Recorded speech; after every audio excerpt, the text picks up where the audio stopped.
Now, very familiar scheme, PM Kisan plus YSR Raitu Bharosa. So what is the amount that getting to the, getting by the farmer?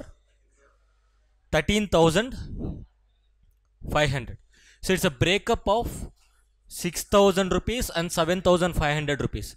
So 6,000 వచ్చేసి PM Kisan funds ఉంటాయి and 7,500 వచ్చేసి AP government ఇచ్చేటువంటి amount ఇది. Please to remember. And ఈ 6,000 కూడా with respect to PM Kisan point of view 3 ఇన్స్టాల్మెంట్స్లో ఇస్తారు. 2 ఎగ్జాక్ట్గా ఖరీఫ్కు రబీకి ఈ టైం పీరియడ్లో అనమాట. నౌ సో ఈ స్కీమ్ ప్రారంభించినటువంటి తేదీ ఏది, రైతు భరోసా ప్లస్ PM కిసాన్ ప్రారంభించినటువంటి తేదీ వచ్చేసి 15th October 2019 అండ్ నెల్లూరులో ప్రారంభించారు. ఎందుకు? ఎగ్జాక్ట్గా పంటకాల సమయంలో రైతులకి కొంత పెట్టుబడి సహాయం అనమాట. It is seems to be less, but ఒకప్పుడు అది కూడా లేదు. To be frankly speaking 13,000 rupees అనేది మనమేమనుకుంటాం, దాంతో ఏమీ రాదనుకుంటాం. బట్ ట్రూలీ స్పీకింగ్ అట్లీస్ట్ ఎరువుల కోసం కావచ్చు, కూలీలకు ఖర్చు పెట్టాల్సినటువంటి అంశం కావచ్చు, లేదు అంటే విత్తనాల పర్పస్ కోసం కావచ్చు. ఎందుకంటే ప్రభుత్వం అన్ని పంటలకు విత్తనాలు ఫ్రీగా ఇవ్వదు, కొన్నిటికి ఇస్తుంది, దట్టు సబ్సిడీలో ఇస్తుంది, ఫ్రీగా ఇవ్వదు. బికాస్ గవర్నమెంట్కి కూడా బర్డెనే కదా ఆబ్వియస్లీ. నౌ ఏవైనా ట్రాక్టర్ ఖర్చులకి యూజ్ చేసుకోవడానికైనా ఎంతో కొంత యూజ్ అవుతుంది. And I hope definitely in future ఇది ఇంక్రీజ్ చేస్తారు. సెంట్రల్ గవర్నమెంట్ ఇంక్రీజ్ చేస్తుంది, స్టేట్ గవర్నమెంట్ కూడా ఇంక్రీజ్ చేస్తుంది. నౌ మెయిన్ ఉద్దేశం ఏంటి? రైతులకి ఎంతో కొంత పెట్టుబడి సహాయం కింద ఈ అమౌంట్ అనేది ఇవ్వడం జరుగుతుంది. నౌ ఏ మంత్రిత్వ శాఖ? వ్యవసాయ మరియు రైతు సంక్షేమ. ఇతర ముఖ్యాంశాలు వచ్చేసి సంవత్సరానికి 13,500 ఇస్తారు, 5 years వరకు ఈ అమౌంట్ బ్రేకప్ అవసరం లేదు. తర్వాత PM కిసాన్ ఫండ్స్ అనేటువంటి యాడ్ చేస్తున్నారు. As I mention now YSR Aarogyasri, the highly successful program in the entire country. Ayushman Bharat scheme అనేటువంటి సెంట్రల్ గవర్నమెంట్ లాంచ్ చేసినప్పటికీ కూడా ఏపీ తెలంగాణ స్టేట్స్లో ఆరోగ్యశ్రీ పథకం స్టిల్ కంటిన్యూస్, హైలీ సక్సెస్ఫుల్ అని చెప్పవచ్చు. ఎందుకంటే ఈవెన్ సెంట్రల్ గవర్నమెంట్ కూడా ఒక ఇన్స్పిరేషన్గా తీసుకున్నటువంటి ప్రోగ్రామ్ ఇది YSR Aarogyasri. I think way back to 2005లో స్టార్ట్ చేశారు, బట్ అగైన్ 2019లో as part of this new government start చేశారనమాట. 2020 జనవరిలో స్టార్ట్ చేశారు ఈ ప్రోగ్రామ్ని, వైఎస్ఆర్ ఆరోగ్యశ్రీ. అండ్ రీసెంట్గా I was shocked by seeing 25 lakhs YSR Aarogyasri కింద ఒక వ్యక్తికి ఏవైనా వ్యాధులు ఆర్ డిసీజెస్ ఏమైనా ఆపరేషన్స్ కోసం ఖర్చు ఎంతైనా 25 lakhs వరకు గవర్నమెంట్ ఖర్చు పెట్టుకుంటుంది. And recent of the times ఒకప్పుడు 2,700 ఐటమ్స్ ఆర్ 2,700 డిసీజెస్కి కవర్ అయ్యేది. Now it is increased to 3,000+. And 1,000 రూపాయల ఖర్చు దాటితే సరే అక్కడి నుంచి ఆరోగ్యశ్రీ వర్తిస్తుందని చెప్పారు. అండ్ ఈవెన్ ఎవరికైనా మేజర్ ఆపరేషన్ జరిగినప్పుడు, if the person belongs to any of the communities, and for example భవన నిర్మాణ కార్మికులు అయి ఉండొచ్చు, వాళ్ళు ఏదైనా ఒక మేజర్ హెల్త్ ఆపరేషన్ జరిగింది, లేదా ఒక చెయ్యి ఆపరేషన్ జరిగింది, కాలు ఆపరేషన్ జరిగింది, whatever it may be, bed rest అనేది అవసరమైనప్పుడు ఎవ్రీ మంత్ వాళ్ళకి కొంత అమౌంట్ అనేది కూడా గవర్నమెంట్ ఆఫ్ ఆంధ్రప్రదేశ్ సపోర్ట్ చేస్తుంది. ఆపరేషన్ చేయించారు కదా, ఇంకెందుకు సపోర్ట్ అంటే రెక్కాడందే డొక్కాడని బ్రతుకులు చాలా ఉంటాయి. భవన నిర్మాణ కార్మికులు కోవిడ్ టైంలో లిటరల్లీ వాళ్ళు ఇబ్బంది పడినటువంటి విధంగా ఎవరు ఇబ్బంది పడలేదు. బికాస్ కన్స్ట్రక్షన్ సెక్టార్ మొత్తం ఆగిపోయింది, వర్క్ లేకపోతే దే కాంట్ సర్వైవ్. ఈవెన్ ఇసుక సప్లై కూడా ఆగిపోయింది ఒకానొక టైం పీరియడ్లో. ఇసుక సప్లై లేకపోయినా సరే భవన నిర్మాణ కార్మికులు ఏం చేస్తారు? Nothing. When there is no raw material, what they can do? Nothing. So అలాంటి వ్యక్తులకి లేదా ఎవరైనా ఆర్థిక పరంగా వెనుకబడినటువంటి వారందరికీ కూడా 25 lakhs వరకు ఆరోగ్యశ్రీలో భాగంగా ఈ యొక్క ఇన్సూరెన్స్ కాదు, హెల్త్ బెనిఫిట్స్ అనేటువంటివి అప్ టు 25 lakhs వరకు కల్పిస్తున్నారు. అండ్ డిసీజెస్ ఆర్ ఈ హెల్త్ ఐటమ్స్ అనేటువంటి మోర్ దెన్ 3,200 ఉన్నాయి. బట్ వెరీ అన్ఫార్చునేట్లీ మనం యూటిలైజ్ చేసుకోము. ఫర్ ఎగ్జాంపుల్ ఒక టైఫాయిడ్ వచ్చింది అనుకోండి, గవర్నమెంట్ హాస్పిటల్కి వెళ్ళాం మనం, ట్రూ కదా? అక్కడ ఇన్ఫ్రాస్ట్రక్చర్ ప్రాబ్లమ్స్ కూడా ఉంటాయి. సో ముఖ్య ఉద్దేశం ఏంటంటే ప్రజలందరికీ ఉచిత వైద్య సౌకర్యాలు కల్పించడం కోసం. సో 2007లో స్టార్ట్ చేశారు ఆనాటి former chief minister of Andhra Pradesh, combine ఆంధ్రప్రదేశ్కి. అండ్ ప్రారంభించినటువంటి ఏరియా వచ్చేసి వెస్ట్ గోదావరి డిస్టిక్, ఏలూరులో, పశ్చిమ గోదావరి డిస్టిక్. మంత్రిత్వ శాఖ. అండ్ ముఖ్య అంశాలు చూడండి. వైద్య ఖర్చు 1000 రూపాయలు దాటితే వైఎస్ఆర్ ఆరోగ్యశ్రీ వర్తిస్తుంది. But to be frankly speaking, నార్మల్గా ఆర్ఎంపీ దగ్గరికి వెళ్ళినా సరే ఏంటి వెయ్యండి 5000 అవుద్ది. Because they are also having lot of knowledge. Movies చూసి వాళ్ళు కూడా టెస్టులు విపరీతంగా రాస్తున్నారు. అది ఎందుకు రాస్తారో వాళ్ళకు కూడా తెలియదు. రిపోర్ట్ రాగానే మనకేం తెలియదు కాబట్టి ఇది చాలా ఫేషియల్ ఎక్స్ప్రెషన్స్ ఆర్ డిఫరెంట్ అనమాట. The RMP facial expressions is totally different. అది చూసి మనం షాక్ అవుతాం, something is happened. Because lack of awareness makes an opportunity for the opponent person.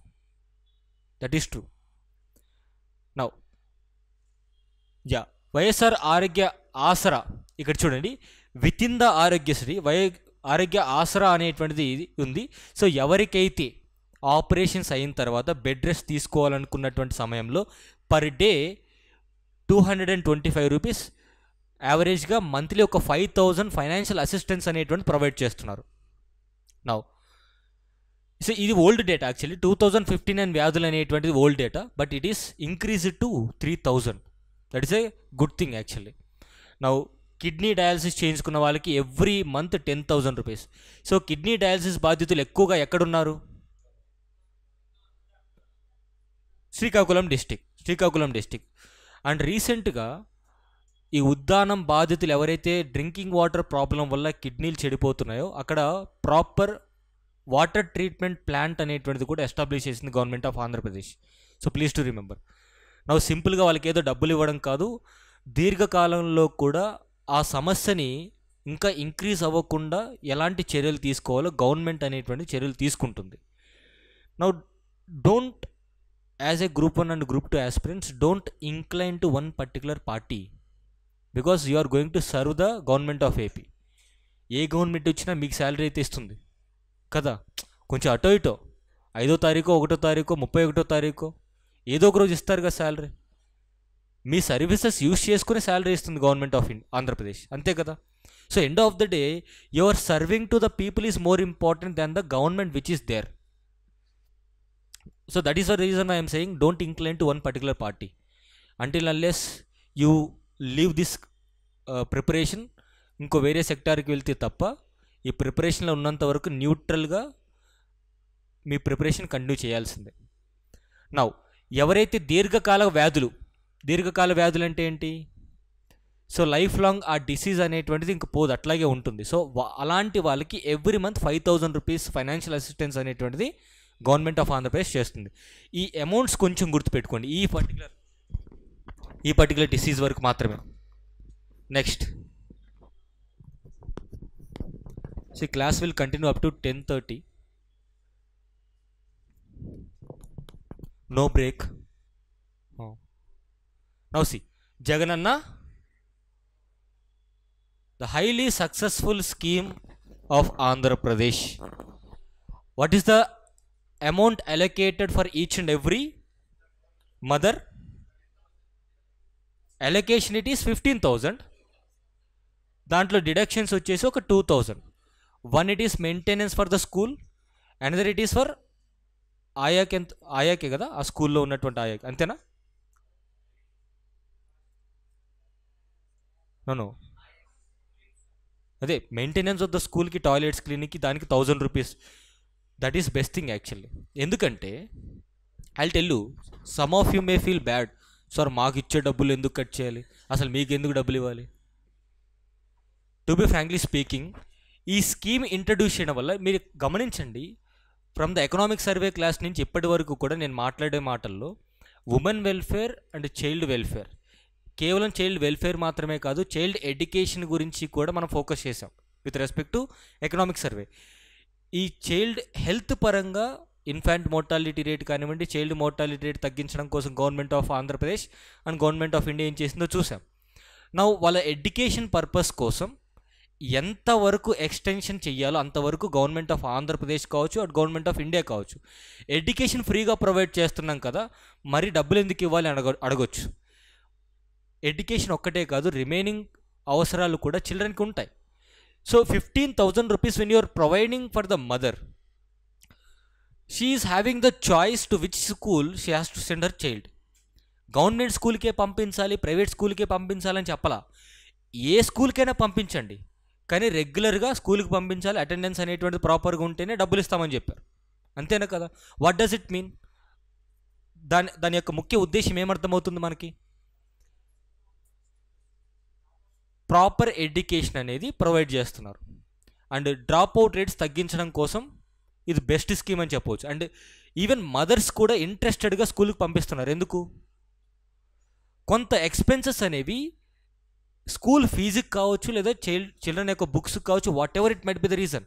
I have heard this. చాలామంది మదర్స్కి ఇదొక చాలా బెనిఫిట్ అని చెప్పవచ్చు. ఎందుకంటే విలేజ్ ఏరియాలో ఉన్నటువంటి వారికి మెన్ సపోర్టు ఉమెన్కి అంత ఎక్కువగా ఉండదు. ఎంతసేపు గవర్నమెంట్ స్కూల్కి పంపించు, లేదంటే ఇంకో స్కూల్కి పంపించు అంటారు, కానీ చిల్డ్రన్కి ఉన్నటువంటి కొన్ని కనీస అవసరాలు తీర్చడం కోసం డబ్బులు కావాలి. అది ఏ అవసరమైనా కావచ్చు. సో గవర్నమెంటే ఆ అమౌంట్ ఇస్తుందంటే వీరి ఎడ్యుకేషన్ కోసం సపరేట్గా కొంత అమౌంట్ వాళ్ళు కష్టపడినటువంటి దాంట్లోంచి తీయాల్సిన అవసరం లేదు కదా. So government is supporting. As I mentioned earlier, DPSP, directive principles of state పాలసీలో భాగంగా గవర్నమెంట్ కనీస అవసరాలు విద్యా వైద్యం అనేటువంటివి గవర్నమెంట్ ఓపెన్గా చెప్పాలంటే ఫ్రీగా ఇచ్చేయాలి. ఫ్రీగా ఇస్తున్నా సరే కొంత ఫైనాన్షియల్ అసిస్టెన్స్ అనేటువంటిది అవసరం. So that is the reason why government of Andhra Pradesh providing. So ఉద్దేశం ఏంటి? పిల్లలు చదువుకోవడానికి మౌలిక వసతులతో పాటు నాణ్యమైనటువంటి విద్యను అందించడం. డబ్బులు ఇవ్వడం ద్వారా విద్యను ఎలా అందిస్తారు? Can anyone tell me? Money provide చేయడం ద్వారా ఎలా ఇస్తారు?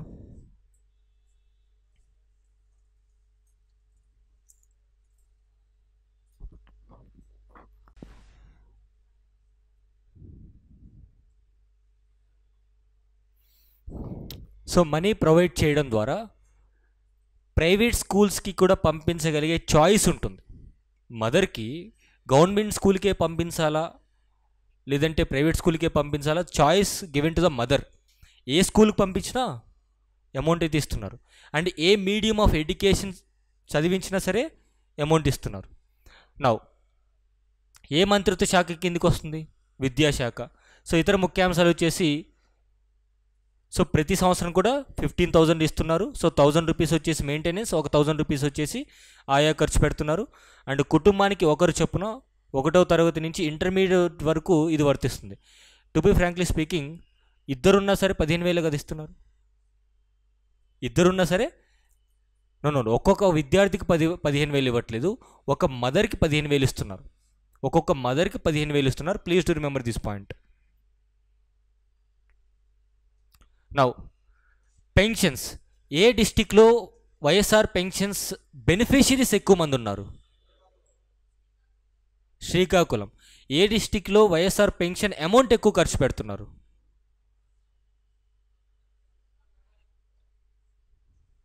ఎస్టర్డే ఎకనామిక్ సర్వేలో డీటెయిల్స్ మొత్తం మెన్షన్ చేసి ఇచ్చాను.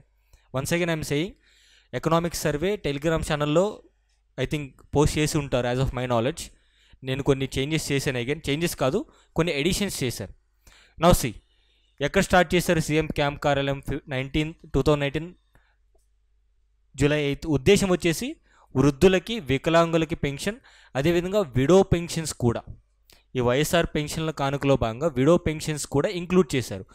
ఈవెన్ ఇందాక చెప్పినటువంటి ఉద్దానం బాధితులు ఎవరైతే ఉన్నారో అండ్ దీర్ఘకాలిక వ్యాధులు వచ్చినటువంటి వాళ్ళు ఉన్నారో వారికి కూడా దీంట్లో భాగంగానే అమౌంట్ ఇచ్చారు. And one more important thing, so వృద్ధులంటే ఇక్కడ ఏజ్ లిమిట్ ఎంత పెట్టారు? 60+. సో 60 years క్రాస్ అయితే they are getting this beneficiary scheme. And ఆంధ్రప్రదేశ్లో ఎంత ఖర్చు పెడుతున్నారు? Monthly 1,765 crores only on pensions. Remember this word. నా ముఖ్యాంశాలు ఏంటి? ఏ మంత్రిత్వ శాఖ? ప్లీజ్ ఈ పర్టికులర్ వర్డ్ గుర్తుపెట్టుకోండి మై డియర్ ఫ్రెండ్స్. పెన్షన్లు అనే పెన్షన్లు అనేటువంటివి పంచాయతీరాజ్ అండ్ గ్రామీణాభివృద్ధి మంత్రిత్వ శాఖ కిందకి వస్తుంది. చాలా డిఫరెంట్గా కనిపిస్తుంది కదా. పెన్షన్స్ అనేటువంటివి గ్రామీణాభివృద్ధి, అదేవిధంగా పంచాయతీరాజ్ డిపార్ట్మెంట్కి. అండ్ పెన్షన్ వయసు 65 కాదు 60 ఇయర్స్ అనుకుంటా. ఇక్కడ రాసిన 65. ఐ థింక్ ఇట్ ఈస్ 65 వచ్చేసి ప్రీవియస్ గవర్నమెంట్లో ఉండింది, వీళ్ళు తగ్గించారు.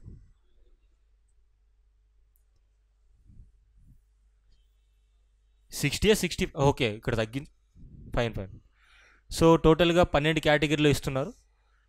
సో వయోవృద్ధులు, వితంతువులు, చేనేత కార్మికులు అండ్ గీత కార్మికులు, ఇట్లా ఒక్కొక్కరికి 2250 నుంచి స్టార్ట్ చేశారు. నౌ ఇట్ ఈస్ 3000 ఇస్తున్నారు పర్ మంత్. ఇది ఇంక్రీజ్ చేస్తామని చెప్పారు మళ్ళీ ఏమన్నా నెక్స్ట్ గవర్నమెంట్స్? లేదు, ఇస్తారు. I think they will increase, ఇంకొక 1000-2000 పెంచుతారు. Because 60,000 beneficiaries, 60 lakh beneficiaries are there. 60 లక్షల ఓట్లు, 64 lakhs. లెట్స్ సే 60+ అనుకుందాం. ఈ 60+ lakhs అంటే అర్థం ఏంటి? దే ఆర్ నాట్ బిలో 18 కదా, above 60. If you target them, they can easily convinced. True, it is true. ఒక పొలిటికల్ పార్టీకి ఇలాంటి ఆలోచన వస్తుంది, కానీ ఒరిజినల్గా కాన్స్టిట్యూషనల్ ప్రకారం వెల్ఫేర్ స్కీమ్స్లో భాగంగా ఆర్టికల్ 41 ప్రకారం పబ్లిక్ అసిస్టెన్స్ అనేది ప్రొవైడ్ చేయాలి. అది ఓకే, పబ్లిక్ అసిస్టెన్స్ ఇస్తున్నారు. కానీ end of the day political parties మైండ్లో ఏముంటుంది? 60 లక్షల ఓట్లు. That is true, because they are not below 18 years కదా, అబోవ్ 60 years. నౌ సో వికలాంగులకు మాత్రమే 3000 రూపీస్ పెన్షన్, రిమైనింగ్ అందరికీ కూడా యాజ్ పార్ట్ ఆఫ్ గవర్నమెంట్ ఇచ్చేటువంటి అమౌంటే ఉంటుంది. ఎక్సెప్ట్ ఈ ఉద్దానం బాధితులు, లేదంటే దీర్ఘకాలిక వ్యాధులు వచ్చినటువంటి వాళ్ళు ఉంటారు, వారికి 5000. అండ్ ఉద్దానం బాధితులకి, ఈ కిడ్నీ డయాలసిస్ చేయించుకునే వాళ్ళకి 10,000 రూపీస్ ఇస్తారు. నౌ ఈ దీర్ఘకాల వ్యాధులు అన్నాను కదా, బోధకాలు కానివ్వండి, పక్షవాతం కానివ్వండి, ఇలాంటి వారికి 5000. సో రీసెంట్గా ఈ సర్టిఫికేట్ సంపాదించడం కోసం చాలా కృషి చేస్తున్నారు. ఎవరైతే ఓల్డ్ పీపుల్ అబోవ్ 80-90 years ఉన్న వాళ్ళు బెడ్ మీద ఇంకా అట్లాగే ఉంటారో, అంతే కదా, దీర్ఘకాలికంగా మంచం మీద నుంచి లేనటువంటి పరిస్థితుల్లో ఒక వ్యాధి ఏదైనా వస్తే వారికి 5000 ఇస్తారు. అన్నీ బాగుండి కేవలం మంచంలో పడుకున్నారు, లేదా మంచం నుంచి లేవట్లేదు, ఎలాంటి వ్యాధులు లేదంటే వాళ్ళకి ఇవ్వరు. ఓకే. సో డయాలసిస్ కానివ్వండి, తలసేమియా వాళ్ళకి ఆల్రెడీ మనం మెన్షన్ చేశాను దీని గురించి. నౌ పేదలందరికీ ఇల్లు. I was very surprising by seeing this scheme. హైదరాబాద్లో I'm just coming out of this scheme. ఆ స్కీమ్ నుంచి కొంచెం బయటకు వచ్చి మాట్లాడుతున్నాను. హైదరాబాద్లో 40% of the homes are more than the population of Hyderabad. ఏం చేస్తున్నారు? డబ్బులు ఉన్నప్పుడు ఓ స్థలం కొంటారు, ఇంకా డబ్బులు ఉంటే ఇల్లు కడతారు, అది వదిలేస్తారు. ఎందుకు? వీడు ₹1,00,00,000 పెట్టి ఇల్లు కడతాడు, దానికి కనీసం 30,000 రెంట్ కావాలని ఎక్స్పెక్ట్ చేస్తాడు. 30,000 రెంట్ ఇచ్చేవాళ్ళు ఎవడు దొరుకుతాడండి? ఫస్ట్ ఆఫ్ ఆల్ వాడు నిజంగా 30,000 రెంట్ ఇస్తే ఇంకొక ఇల్లు కొనుక్కుంటాడు కదా ఈఎంఐలో. సింపుల్. నౌ ఇందిరమ్మ ఇల్లు అంటే ఎప్పటి నుంచో 1970s నుంచి 1980s అప్పటి నుంచి కూడా ఇండియాలో ప్రతి సంవత్సరం లేదా గవర్నమెంట్ మారిన ప్రతి టర్ము కూడా ఇల్లు ఫ్రీగా కట్టిస్తుంది గవర్నమెంట్. ఫ్రీగా ఇన్ ద సెన్స్ కొంత ఫైనాన్షియల్ అసిస్టెన్స్ ఇస్తుంది. నిజంగా గవర్నమెంట్ ఇల్లు కట్టిస్తే గవర్నమెంట్కి కొంత లిమిట్ ఉంటుంది, 2,40,000 సమ్ 3,20,000 ఎంత లిమిట్ ఉంటుంది. ఆ లిమిట్లోపే కట్టిస్తారు. సో మనం ఏం చేస్తాం జనరల్గా, వాళ్ళకు ఇక్కడ గవర్నమెంట్ ఆఫ్ ఆంధ్రప్రదేశ్ ఒక చాయిస్ ఇచ్చింది, 3 చాయిసెస్ ఇచ్చింది. ఎయిదర్ మేమే ఇల్లు కట్టిస్తాం, స్థలం మేమే ఫ్రీగా ఇచ్చి ఇల్లు కూడా మేమే కట్టిస్తాం 1 సెంటు భూమిలో. 1 సెంట్ ఏం తక్కువ కాదండి. హైదరాబాదులో ఒక బిల్డింగ్ కూడా ప్రాపర్ ఆర్కిటెక్చర్ ఉండదు, ఏ మూలకు ఆ మూలకు బిల్డింగ్ ఉంటుంది. Especial in the Ashok Nagar అంత స్పేస్ కూడా వదిలిపెట్టరు.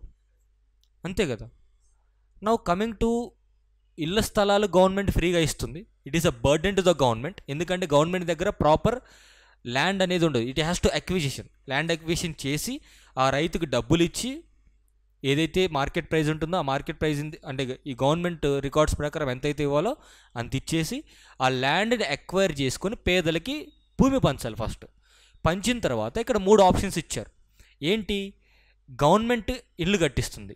ఎంత అమౌంట్లో? గవర్నమెంట్ ఫిక్స్ చేసినటువంటి కొంత లిమిట్ 2.8 lakh 3 lakh ఎంతో సంథింగ్ ఇల్లు వాళ్ళే కట్టిస్తారు. అదొక వన్ ఆప్షన్. లేదు అంటే మెటీరియల్ మేము ఇస్తాము, మెటీరియల్ మేము ప్రొవైడ్ చేస్తాం. లెట్సే ఇసుక దగ్గర నుంచి ఐరన్, సిమెంటు, ఇంటికి కావాల్సినటువంటి తలుపులు అవన్నీ ఇస్తారు, రిక్వైర్డ్ అవన్నీ ఇస్తారు. సార్ మా ఇంట్లో డైనింగ్ హాల్ కావాలి, ఒక వాషింగ్ మిషన్ ఉంటే కొంచెం బాగుంటుంది. ఎవరు? Government is a basic need అండి. ఇల్లు అనేది ఒక బేసిక్ నీడ్. ఒక వ్యక్తికి లేదా ఒక కుటుంబానికి ఇల్లు అనేది బేసిక్ నీడ్. బట్టలు కొనివ్వలేదు కదా, ఇస్తే కూడా తీసుకుంటారు అంతే. సో బేసిక్ నీడ్ కాబట్టి మెటీరియల్ మేము ప్రొవైడ్ చేస్తాము, మీరు ఇల్లు కట్టుకొని అనేది సెకండ్ ఆప్షన్. థర్డ్ ఆప్షన్ ఏంటి? సర్టెన్ అమౌంట్ మీకు ఇస్తాము, మీరే ఇల్లు కట్టుకోండి. So these are the 3 options that given to the people. Now జనరల్గా పీపుల్ ఏం చేస్తున్నారు? డబ్బులు ఇచ్చేయండి, మేము కొంత యాడ్ చేసుకొని మాకు నచ్చినటువంటి విధంగా కట్టుకుంటాం. That is the best choice కదా. లేదు, మెటీరియల్ మీరు ప్రొవైడ్ చేయండి.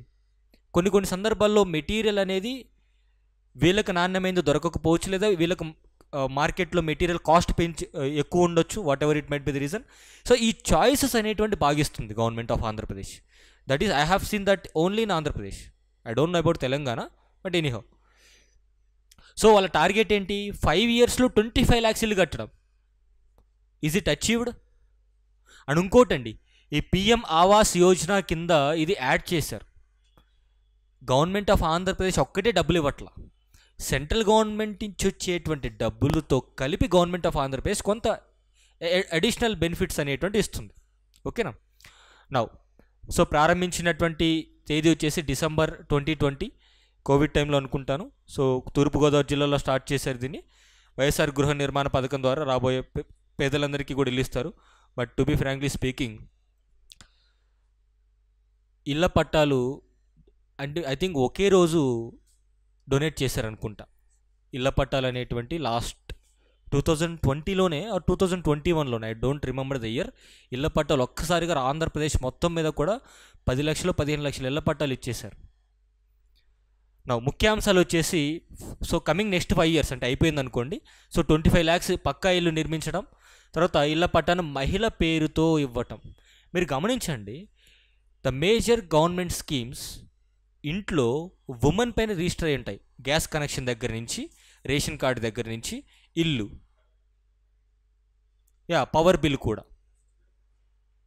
ఎందుకు?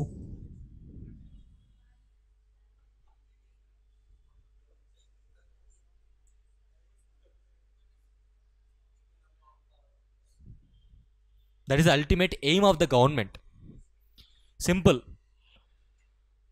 గ్యాస్ కనెక్షన్ వాళ్ళ పేరు మీద ఉంది, మనం ఏదైనా ఓవర్ యాక్షన్ చేస్తే కనెక్షన్ కట్, వంట లేదు, అంతే కదా. Very reasonable. సి, జనరల్గా డొమెస్టిక్ వైలెన్స్ జరిగినప్పుడు ఒక సాధారణమైన వర్డ్ హస్బెండ్ నోట్లోంచి వస్తుంది. ఏంటది?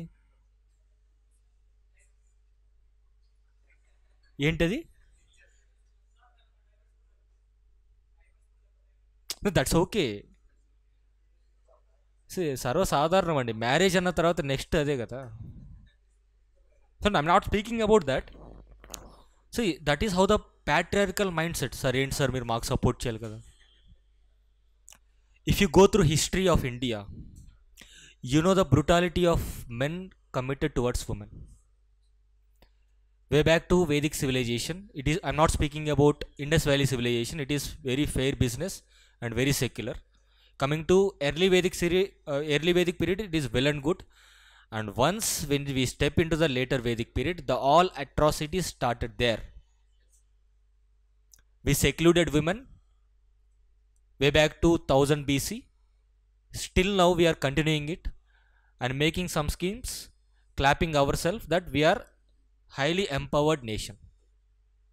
And recently A Spanish woman was brutally assaulted.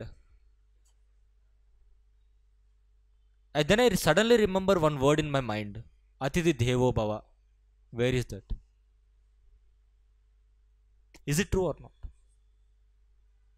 First thing, ఒక ఉమెన్ పట్ల అలా జరగడం చాలా బాధాకరం. Generally we quote to our what you call this culture. మన కల్చర్ని కోట్ చేసి మన సంస్కృతి ఎంత గొప్పది పెద్దది అని చెప్తుంటాం కదా. సో ఐ సడన్లీ రిమెంబర్ అతిథి దేవోభవ అని ఎందుకు అన్నాం అసలు? If it is so, I'm not generalising the issue. I'm not generalising. Our culture is great. I know that, because one side of the coin is it's very great, another side of the coin it is atrocities. It happened at that time and konni continue ayyayi. With a single strike of the Constitution of India, we are giving a lot of advantages. I don't say it is advantage. We are giving a lot of equal status to the woman. There are many countries who struggled for women rights, but India is the only country with a single signature provided it. That is Constitution. France కానీ, Australia కానీ, Germany కానీ ఇలాంటి దేశాలు women rights కోసం ఉద్యమాలు చేశాయి. Women rights కోసం ఉద్యమాలు, ఓటింగ్ రైట్స్ కోసం ఉద్యమాలు చేశాయి. But in India we simply with a signature of the constitution, the single document, we are provided equal status to women. No ఉద్యమాలు. ఇండియాలో ఉమెన్ రిలేటెడ్ ఉద్యమాలు ఆ టైంలో జరిగాయా? ఇప్పుడు ఉమెన్ ఎంపవర్మెంట్ పేరుతో ఫెమినిజం ఉద్యమాలు జరుగుతుంది. Both are different. International women's day. Do you think we have to celebrate only one particular day for women in India? మాతృదేవోభవ, Mother's Day. To be frankly speaking, the westernization of Indian culture is very dangerous. ఒక day ఏంటి? మాతృదేవోభవ. Starting కూడా అదే కదా మనకి. మళ్ళీ సపరేట్గా మదర్స్ డే. మమ్మీ నీకు గిఫ్ట్ తెచ్చాను, డాడీ నీకు కార్ కొనిచ్చాను. So that is what happened recently. నేను నిజంగా చాలా హర్ట్ అయ్యాను. అతిథి దేవోభవ అంటాం కదా, then what is this? Anyhow, yeah, మహిళల పేరుతో ఇందాక నేను చెప్పినట్టు ఒక కామన్ వర్డ్. ఇంట్లో వైఫ్ అండ్ హస్బెండ్ గొడవ పడినప్పుడు హస్బెండ్ ఒక కామన్ వర్డ్ అంటాడు వైఫ్ని. ఏంటది? నా ఇంట్లోంచి వెళ్ళిపో అంటాడు. నవ్వు సీన్ రివర్స్. ఇల్లు ఎవరిది? That is true. Domestic violence cases ఇండియాలో ఎక్కువ అవుతున్నాయి. My dear friends, you have to know one thing. Being a law graduate, ఒక్కసారి కోర్టుకి వెళ్తే సబార్డినేట్ కోర్ట్స్ అంటే తాలూకా లెవెల్లో కోర్ట్స్ ఉంటాయి కదా. తాలూకా లెవెల్లో కోర్టులో recently one of my friend was employed in the court. 110 cases at taluka level, divorce cases at taluka level, divisional level, sessions court, high court, supreme court. ఒక నియోజకవర్గంలోనే కోర్టు వరకు వచ్చినటువంటి కేసులు 110 ఉంటే unregistered domestic violences are more in India. Unregistered అంటే police case వరకు వెళ్ళదు. Police case వరకు వెళ్ళదు. ఎందుకు? సర్ది చెప్తారు, పరువు పోతుంది, ఇక్కడ ప్రాణాలే పోతాయి. సీరియస్లీ, డొమెస్టిక్ వైలెన్స్లో women is the most affected person. వాళ్ళ కోసం తీసుకొచ్చినటువంటి చట్టాన్ని కూడా ఒక సోషల్ స్టిగ్మా వేసి అన్రిజిస్టర్డ్ కేసెస్ అవుతున్నాయి. మొత్తం ఇంట్లో గొడవ పడుతున్నారు. ఫైనల్గా కాంప్రమైజ్ ఎవరు? మదర్. అమ్మే కాంప్రమైజ్ అవుతుంది, డాడీ అవ్వడు. రేర్ కేసులో అవుతాడు 10 days తర్వాత. డైలీ పచ్చడి చేసి పెట్టింది అనుకోండి, 1 week తర్వాత రియలైజ్ అవుతాడు సమ్ బర్నింగ్ ఇన్సైడ్. ఆవిడకి బర్న్ అవుతుంది, నీకు బర్న్ అవుతుంది ఇక్కడ. Anyhow, so that is the ultimate. Women ఎంపవర్మెంట్కి ఎందుకు సహకరించాలి అంటే these are the reasons. Women పేరు మీద గ్యాస్ కనెక్షన్ కానివ్వండి, లేదంటే గవర్నమెంట్ స్కీమ్స్ అనేటువంటివి ఉమెన్ పేరు మీద ఇవ్వడానికి రీజన్ ఏంటంటే తనకి కూడా ఒక ఆస్తి, అంటే గవర్నమెంట్ సపోర్ట్ చేస్తుంది, government is their support you అని ఒక భరోసా ఇవ్వడం కోసం ఈ స్కీమ్స్ తీసుకొచ్చారు. అందుకే రేషన్ కార్డు కానివ్వండి, గ్యాస్ కనెక్షన్ కానివ్వండి, ఇళ్ళ పట్టాలు కానివ్వండి వారి పేరు మీదే ఇస్తారు, ఇవ్వాలి కూడా ఇంకొక 100 years వరకు.